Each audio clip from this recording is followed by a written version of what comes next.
વાહ ભાઈ વાહ ભગવાન જ છે એ ઉતારવા મને મન થાય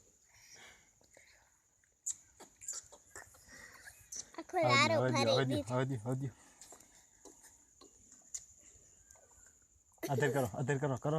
અંકુર ઉતાર જાવ વિડિયો મને તને ઉતારજે બરાબર અત્યારે હાથ અંગૂઠો ફરે ને એમનો ખાલી રે ખાંગરી કરો અધર કાઈ ગા નહીં હાલે મેં ખંજોરું કાઈ મોટા દૂધ પીવે તારે આસર ને આવી જાવ છે અંકુર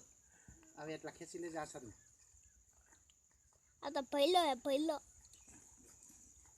ભાઈ ન્યા જાન લાગી જાય નાના ભાઈ દૂધ પીવે મોટો ભાઈ કેમ ફસે મોટું આખે હે મોટું આખે છે હા એ તો ઈ કંસાર રાખો અંકુર ઓલા મોઠા લઈ બતે આવી જાય ને વિડિયોસ રાખજો બધું આવી ગયું થઈ ગયું છોટલી તો આવી ગઈ છે જરીક ડેસ્ટેબલ જોઈ લઉં દેશ આવી ગયા ક્યાં